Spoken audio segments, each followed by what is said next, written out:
Welcome back to the Get Unstuck and On Target podcast. I'm Mike O'Neill with Bench Builders, and as a coach, I work with leaders to help them solve the problems that are slowing their company's growth. The most common are people problems, but companies also tend to struggle with process and planning problems. Joining me today is Rebecca Brizi. She's a management consultant with a great bio. Let me share a bit of that.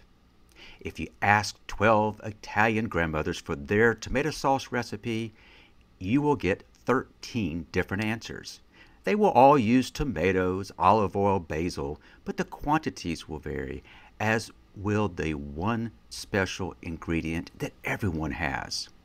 She goes on, every business has to have loyal customers, dedicated employees, and proper business goals, but the specific recipe is unique to each entity. Rebecca examines each business to discover what their special, unique recipe is and helps build a plan for all those separate ingredients to function well together so that the business owner can focus on what they do best. That is their craft. Welcome, Rebecca. Thank you, Mike. It's a pleasure to be here. I look forward to this conversation. Well, I do too, Rebecca, and I don't normally read bios, but I love your bio because there's really more to you that I have not shared, namely that you come to this role after spending time in the software industry.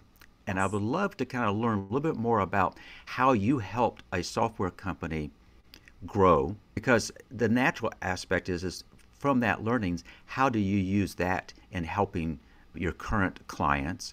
And by means of introduction, we decided that the topic for this episode is going to be around this notion of how can you as a business owner, how can you think big and act small? So we'll come back to the topic, but let's share a little bit about your background and what kind of led you to your current role as a management consultant. The experience in the software business shaped most, in fact, of what I do now. I joined it very much at the startup phase. It was a brand new business. I was the first non-founding employee. And to be fair, it was a new business, very small. I was new to the industry. They took a bet on me. I took a bet on them. And the bet paid off. It worked. And I stayed with that business for 12 years. What happened when one joins a business of three people, one does many, many things. And so whatever needed to be done, we just sort of divvied up between us. And I would take on parts of the business that required attention. Within a couple of years, I was very strongly trying to examine what exactly I was doing, in the sense that I knew what I was doing every single day, of course, and I knew that I was bringing value to this business. What I was struggling with was defining my craft. What was my role? Now, with such a small business, job titles don't really mean anything. That doesn't define a silo of work. And I have to credit my brother, because I was talking to him about this and describing the dynamics of the business. And he suggested that I read the E-Myth. And he said, I think what you are describing is the E-Myth, and it'll help you give definition to this. And it did. So for those who are not familiar with the E-Myth, in very simple terms, it talks about the need for three different people in a business. And I will get the terminology wrong, but it's a visionary, manager, and a technician. So these three functions that have to exist in every business, even if the business is just one person, right? There's sort of three separate hats. That really did help me start to define what my role was there and the value that I was bringing. And I realized that the founder and eventually my business partner was the visionary person. He would come in with the grand ideas. He could look far, far into the future and bring all these things together.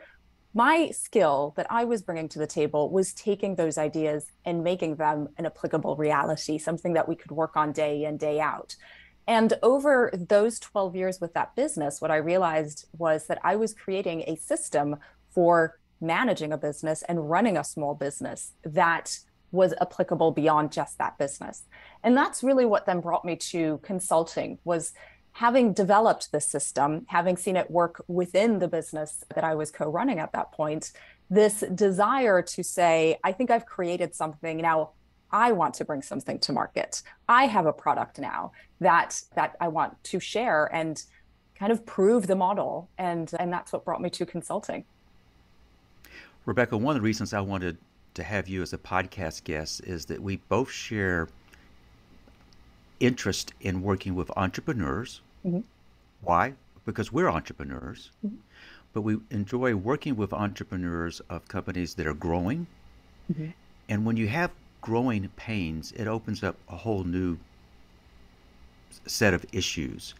And we had discussed, well, of all the things we could talk about, why don't we zero in on how can you think big Yeah. while also acting small? Yeah. And so the way I would kind of describe that might be different than the way you would. What do you mean by thinking big and acting small?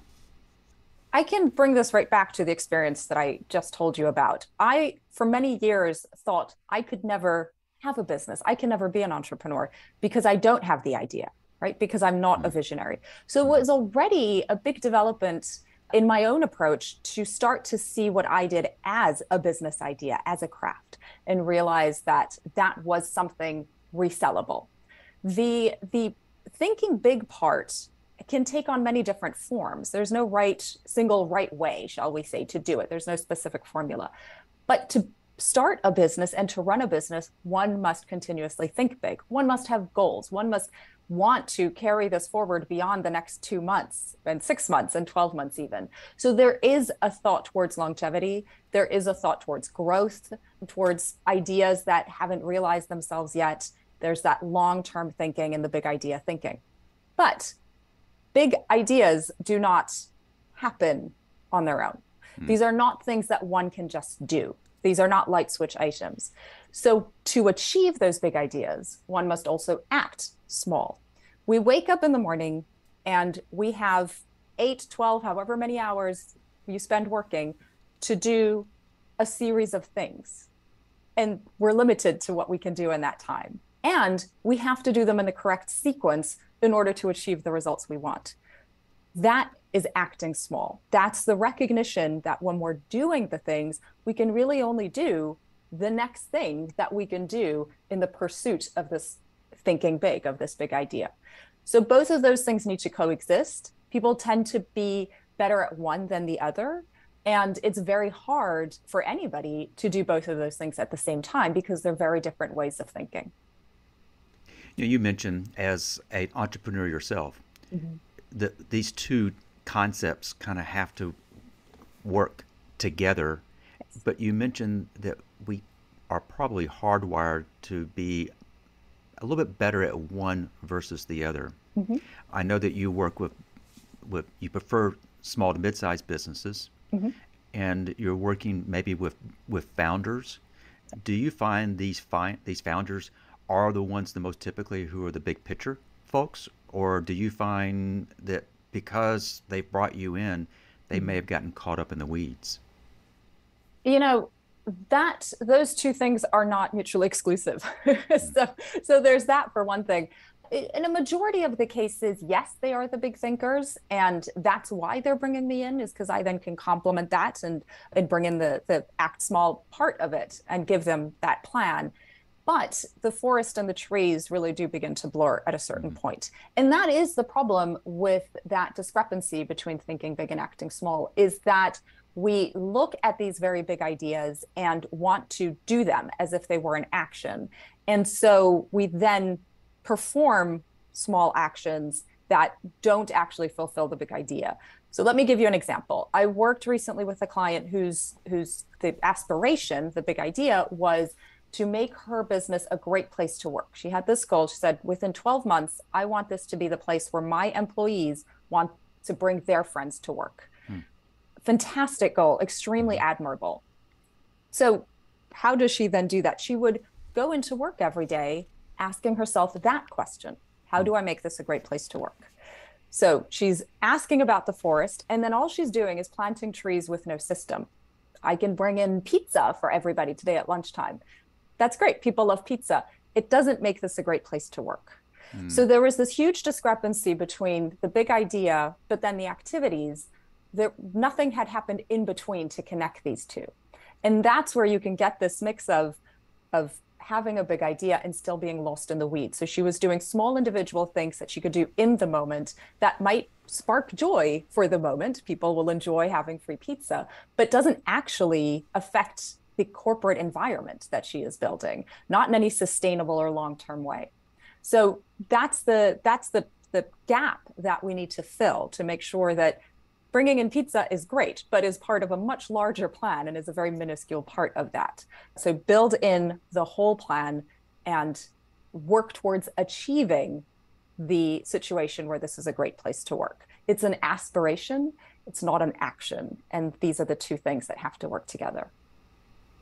You explain that so well. If a leader has an aspiration, what you're saying is those actions that need to take place need to be part of a plan, a program, a process, if you will.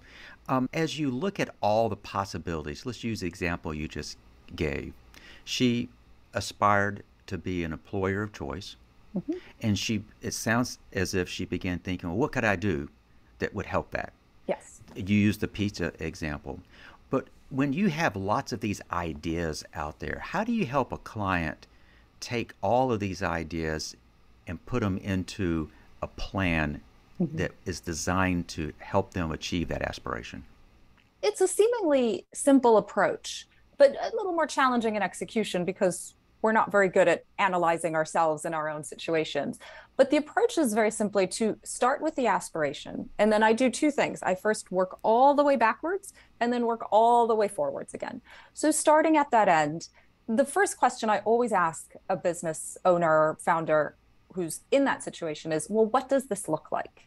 If this is a great place to work, how do you recognize that? What will you have to see and hear and experience for you to be able to say, check that off the list, we have achieved great place to work. So we start to get specific already. There's some specific things that we're seeing, hearing that are happening.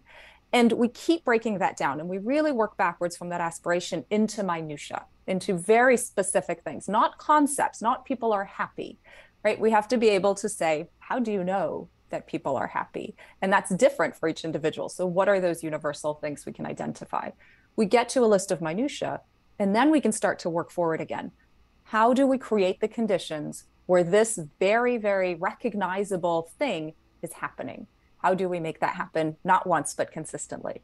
And that then puts together the plan of this is what we need to achieve. These are the milestones. Those things that we will see are how we will be able to say we're on the right track. And then we're putting in place the many activities that are required to get us to that aspiration. So we worked all the way backwards to break it down into extremely specific and elemental pieces. And then we put those together into a plan that's implemented to work us back to the aspiration. Your words are very descriptive. And as I'm listening to you describe the way you work with your clients, it mirrors what I understand is perhaps the best approach. And that is, if you're going to aspire for a certain outcome, you really have to be very, very clear. What does that look like? Yes. What behaviors, what processes, what metrics need to be in place? And you mentioned that but if you don't take the time to take it all the way back to the minutia, you'll never get there. You're back to throwing pizza parties because it seemed like a good idea. I know that's just one example of how you would work with clients, but I think I'm getting a better sense. It sounds as if you're able to use one of your natural gifts, and that is to understand the importance of sweating those details, but don't lose sight of why you have those details in place. Right. And you're so articulate. I suspect you're very good at helping them gain real clarity on aspirations, what those steps look like, and how those get communicated to the organization. Yes, and you've brought in the most important part of the whole exercise, which is then sharing that, especially with a goal of that sort. But I would argue in a small business, any major goals, an aspiration means something is going to change. So any change that happens in a business, getting the involvement of the people is the most important part. And being able to break it down into those elemental parts also serves that purpose of being able to speak to a room full of employees, whether it's 3 or 30, and share a message that everybody understands in the same way, as well as collect feedback that then can influence that message. So it is a conversation. A healthy work environment is one where there is a continuous dialogue between employees and employer. And so yes, that's a really important part. And again, why being able to be specific and describe very tangible outcomes is necessary, because that way the owner knows that when they're speaking to their team, they are all picturing the same thing. We've kind of keyed in on it's a good plan, but it's not a good plan if it can't be executed. Mm-hmm. And it can't be an effective plan if the folks who are impacted by that plan don't really understand it and don't know how whatever they're doing contributes to that plan. So Yes. it sounds like you, in working with your clients, put quite a bit of emphasis on that whole communication. What does the communication look like? How do you know it's working? To what extent is it reinforcing these aspirations? I try to make sure that nothing is ever finalized in a business without the say-so of the employees. So whether it's designing a new mission statement, I will work with the owners to write that, but we do not sign off on it until it is presented to the employees. There has been a discussion, and only then do we say, now we have a mission statement. The other thing that, especially in a small business, I'm a very big fan of is having everybody write their own job description. So again, especially in a moment of major change, being able to go in with each employee and say, we know what's expected of you, right? That's the pre-work that I've done with the owner.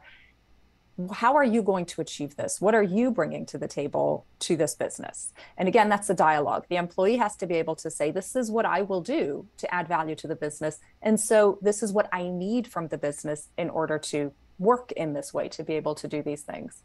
And so having them actually be able to say, this is what this job actually entails. This is what I'm good at. And therefore, this is how I will accomplish this mission that the employer has shared with me.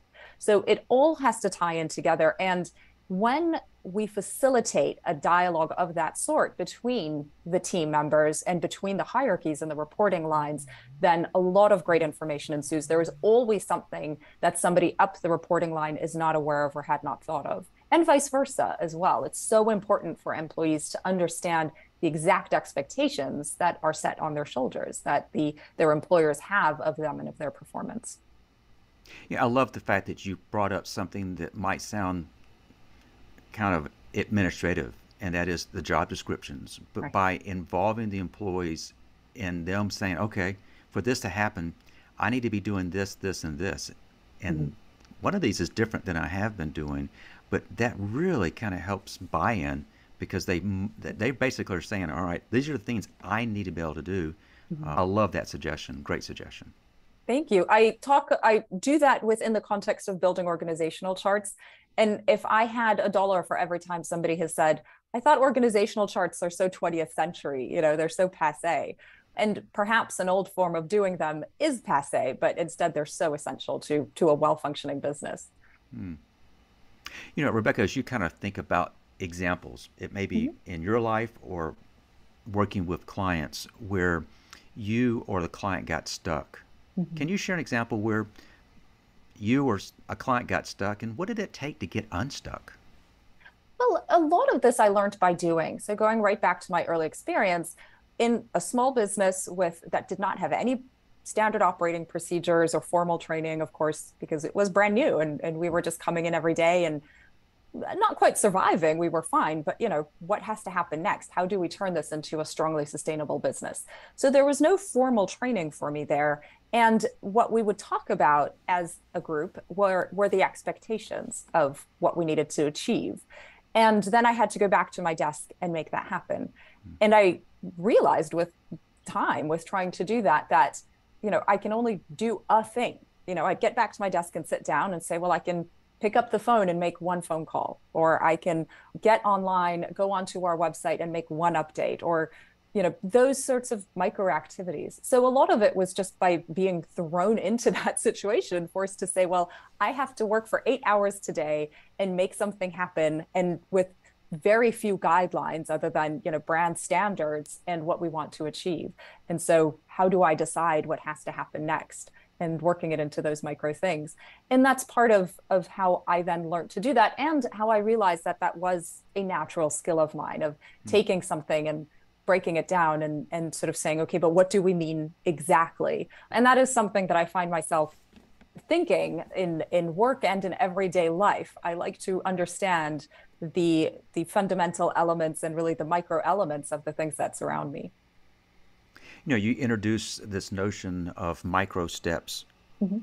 and it reminds me of a book I'm sure you read, Atomic Habits. I really do recommend Atomic Habits. My understanding of the concept is that to make lasting change, you have to be prepared to make very small but progressive changes.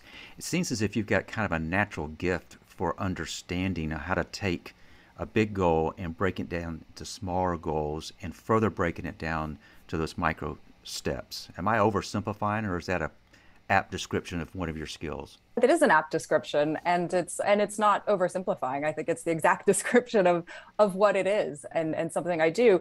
And Atomic Habits, I agree. It has some very strong concepts in there. That being one of them, and the other one being one other one being that those habits, micro as they are, have to be enjoyable, right? A person has to want to do. There have to be incentives. It has to be easy. It has to be fun. So going back to the business, that's another big part of, it's not enough to have a good idea.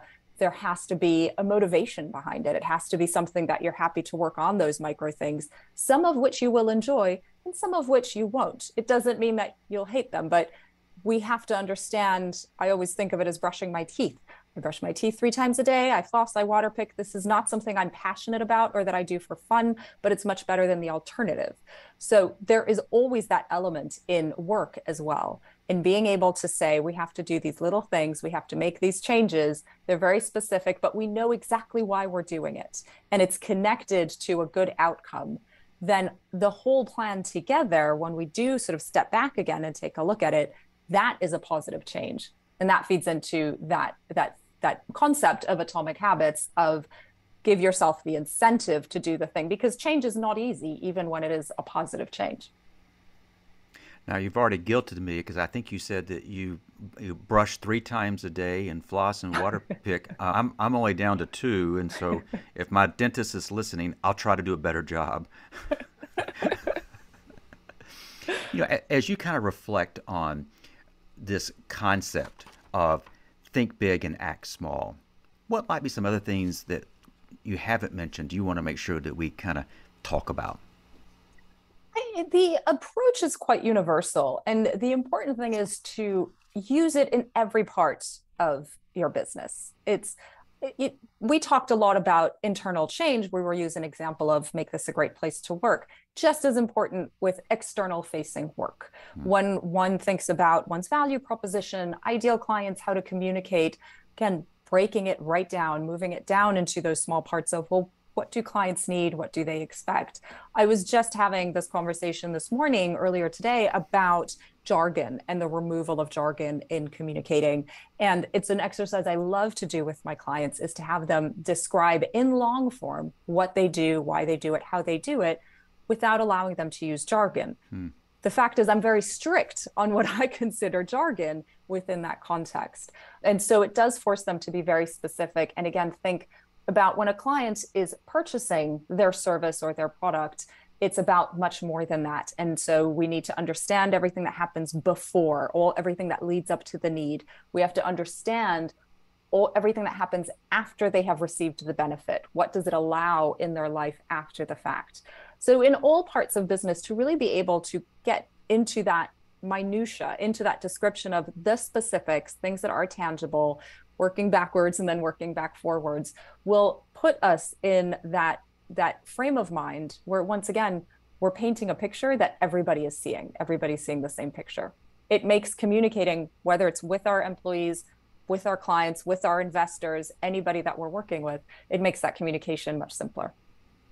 So I'll make sure I understood what you just said, and that is, we were talking about communication, and then we also talk about jargon and how jargon can erode communication. Is that why you asked them to look at everything they do or say, I guess I should say, or write, And is the goal in eliminating jargon, is it to gain clarity? Tell me a little bit more about why elimination of jargon can be helpful to a business. It is to gain clarity, and specifically, it is to, let's talk about marketing messaging, for example. So external communication. Clients of a business aren't using the same language as the business itself because they're not in the business. Even if they're in the same industry or adjacent to that business, when they are sitting in their office, they're using a different language. But what's more is when they're sitting at the dinner table, they're using an even more different language. If we can connect to the language that clients are using when they're at home, then we are really having a very simple and straightforward conversation. And the point is, we're not asking the clients to have to perform any sort of translation.